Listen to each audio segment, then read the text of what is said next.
Аяхсабул инсану айютрака суда. Адам баласы ойлай ма, текке қоя берілемін деп дейді жердің бетінде. Еркінсіп жүріп кетті ғой дейді адам, қараңыз. Алла тағала еркіндік деген нәрсені берді. Еркіндік пен еркінсуді шатыстырып алғанбыз. Қоғамдық санада шатысып кеткен екеуі. Еркіндік деген сөз бұл еш нәрсеге тәуелді емессіз, Алла тағаладан басқа. Мұқтаждығыңызды тек Аллаға қаратасыз сіз. Алла тағалаға бойұсынасыз, еркінсіз, болды.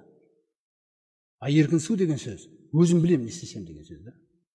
Сонда Алла тағала айтады, адам сонда ойлай ма, қараңыздар, біз оны босқа тастап қоямыз ба деп.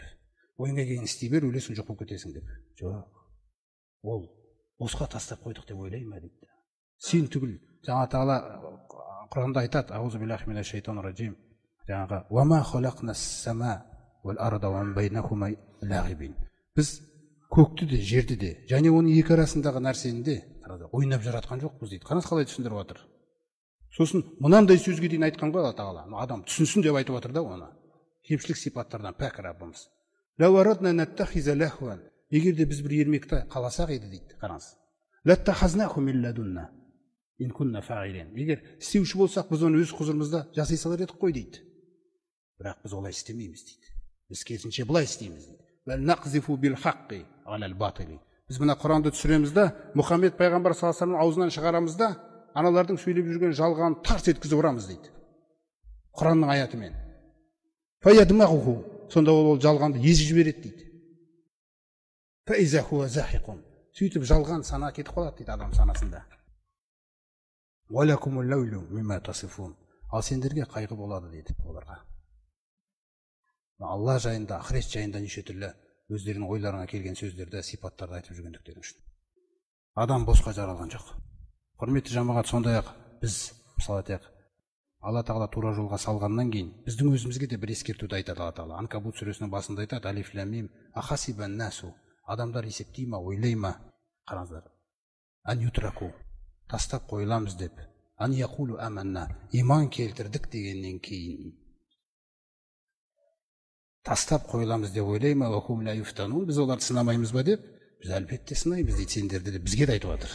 Мал беріп сынайым сені, мансап беріп сынайым.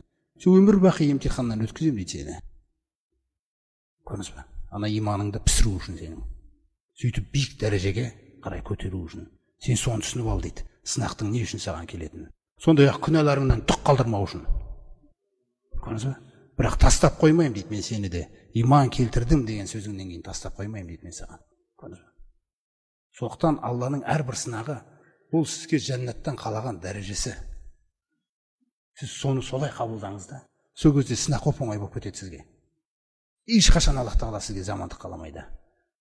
Нәпсіңе ауыр болғанмен де біл, Алла тағала жәннатты қалауда сізге. Бағанағы аяттың негізінде Валлаху ядғу иля дариссалам. Ол жәннатқа шақырып отыр дейді. Сөйтіп Алла тағала нәрсе түсіндіреді адамға. Қалай мен босқа жаратамын? Қалай мен сені босқа тастап қоямын, жаңағы адамды? Әлем якун нутфатан мин мани юмна. Аяттарда тез аламыз, өйткені бұл аяттарда алдыңғы сүрелерде айтылған. Ол адам дейді, ана жатырға құйылған кездегі мәни суының ішіндегі бір тамшы емес пе дейді. Қараңыз қалай сөйлейді. Соның ішіндегі бір тамшы еді ғой дейді, менің әміріммен жатырға барып жабысқан.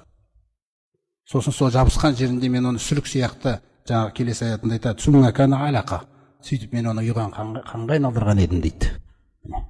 Фахалақа фасауа. Сөйтіп оны 9 ай бойы жараттым да. Жаратылысыңды тәмамдап, осындай бір адам қылып шығардым ғой дейді сені.